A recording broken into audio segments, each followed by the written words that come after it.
अगदी पहिल्यांदा जरी कराल तरी अतिशय सुंदर आणि सुबक अशा पाकळ्या तयार होतात.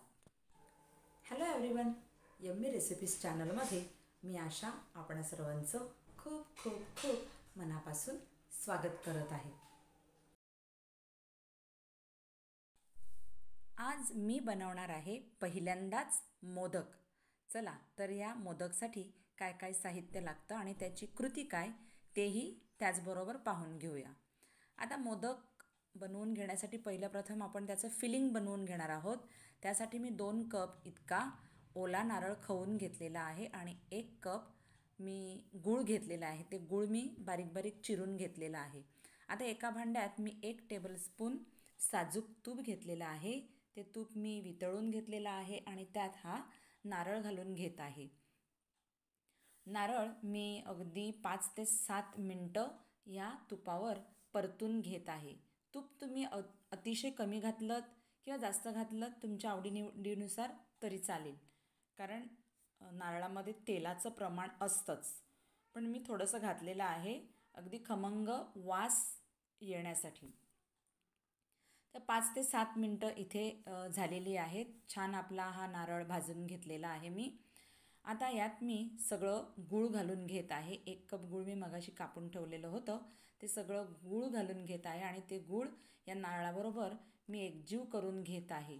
नारळ आपला एकदम मस्त गरम झालेला आहे आणि त्याच्यातच हे गूळ वितळलं पाहिजे आणि ते छान शिजलंसुद्धा पाहिजे. अशा प्रकारे आपण हे परततच करायचं आहे. एकसारखं स्टर करायचं आहे, नाहीतर मग गूळ आणि नारळ खाली बुडाला चिटकेल. आता या स्टेजला आपण 1 टीस्पून एवढी वेलची पूड घालून घेणार आहोत आणि ती वेलची पूडसुद्धा आपण एकजीव करून घेणार आहोत. आता वेलची पुडीबरोबर तुम्ही जायफळ पूड जरी घातलीत तरी काही हरकत नाही आणि या जोडीला तुम्हाला कोणते ड्रायफ्रूट्स घालायचे असतील तर तेही तुम्ही घालू शकता. मी मात्र साधंच असं हे फिलिंग तयार केलेलं आहे. आता फिलिंग मी बाजूला ठेवते, ते थंड होते. दुसऱ्या एका भांड्यात मी 2 कप पाणी घेतलेलं आहे. त्यात अगदी थोडंसं मीठ घालून घेत आहे.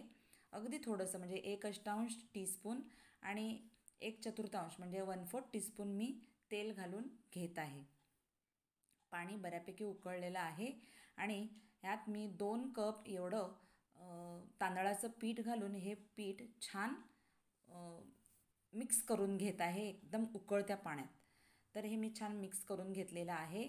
एका ताटावर मी हे ठेवून देते आणि त्याच्यावर मी झाकण लावून 5 मिनटं थांबत आहे, म्हणजे जेणेकरून ती वाफ त्या पिठातच अशी छान राहील.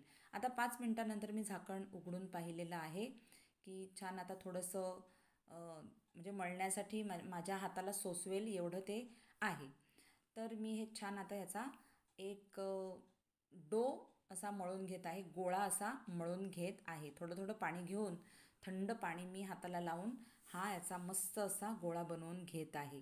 छान मळून घ्यायचं आहे, कारण हे पीठ मळण्यावरच आपले मोदक छान होतील, नाहीतर मग मोदकांना क्रॅक्स जातील आणि मग मोदक ते छान दिसायलाही छान दिसत नाहीत आणि मग प्रेझेंटेशनसाठी सुद्धा ते बरोबर होत नाहीत. तर असा हा मी गोळा मळून घेतलेला आहे. याच्यातला छोटासा पोर्शन काढून मी बघणार आहे की याला क्रॅक जातात की नाही. तर छोटासा पोर्शन मी काढून घेतलेला आहे आणि त्याचा असा गोळा छोटासा बनवून तो दाबून बघायचा.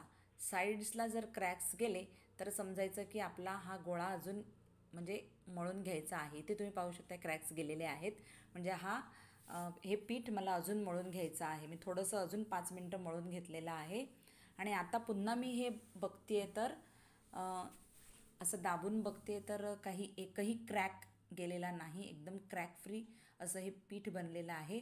चला आता ह्याची मी छोटीशी पुरी बनवून घेत आहे हातावरच. आता हाताला एकतर तुम्ही सुकं पीठ लावून घ्या किंवा थोडासा पाण्याचा ओला हात करून हे हातावरच अशी दाबूनच आपल्याला याची पुरी आणि त्यानंतर मग असं वाटीसारखं हे बनवून घ्यायचं आहे.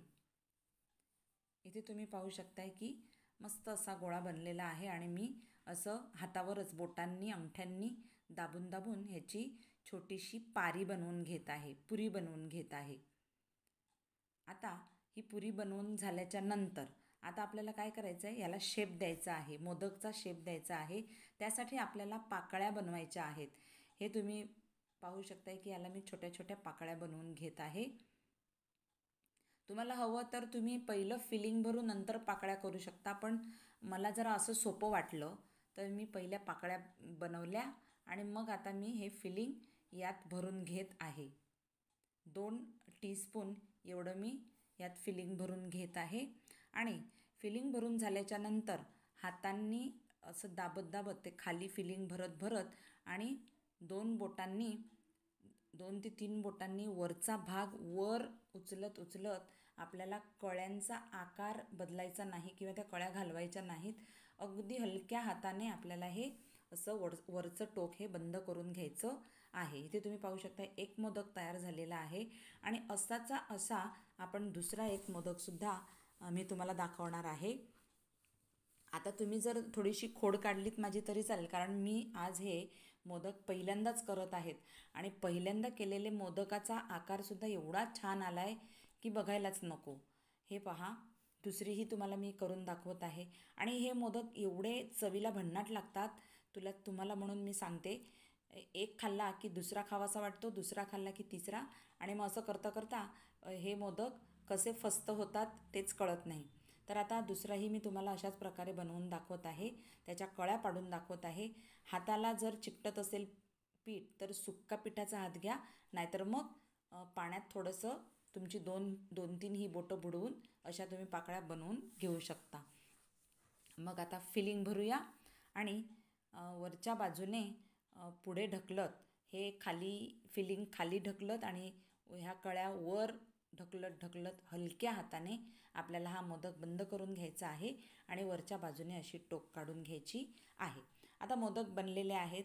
जवळजवळ 6-7 मोदकांच्या मी बॅचेस बनवून घेतलेल्या आहेत. त्या बॅचेस आपल्याला अशा प्रकारच्या एका जाळीवर वाफवून घ्यायचं आहे.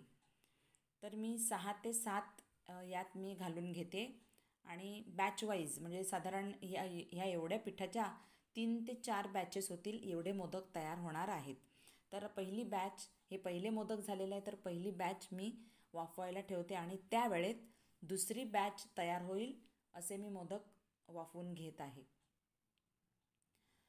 तर 8 ते 10 मिनटात आपण बघितलेलं आहे की एक बॅच तयार झालेली आहे आणि इथे मी दुसरे मोदकसुद्धा बनवून ठेवलेले आहेत, तेही मी वाफवून घेत आहे आणि इथे पाहू शकता तुम्ही की आपले सगळे मोदक तयार झालेले आहेत. आता हे सर्व करून घेण्यासाठी आपण काय करायचं आहे, एका प्लेटमध्ये मोदक घ्यायचा, तो थोडासा फोडून घ्यायचा आणि त्यात थोडंसं साजूक तूप सोडून घ्यायचं. आपल्याला सर्व करून देण्यासाठी थोडंसं साजूक तूप सोडलं की हा मोदक चवीला एकदम भन्नाट लागतो.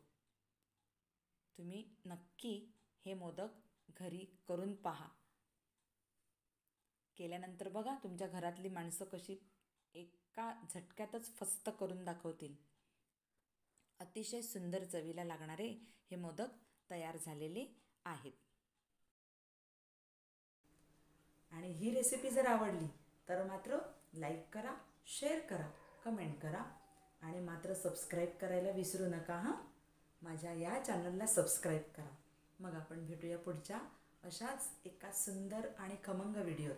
तोपर्यंत बाय बाय.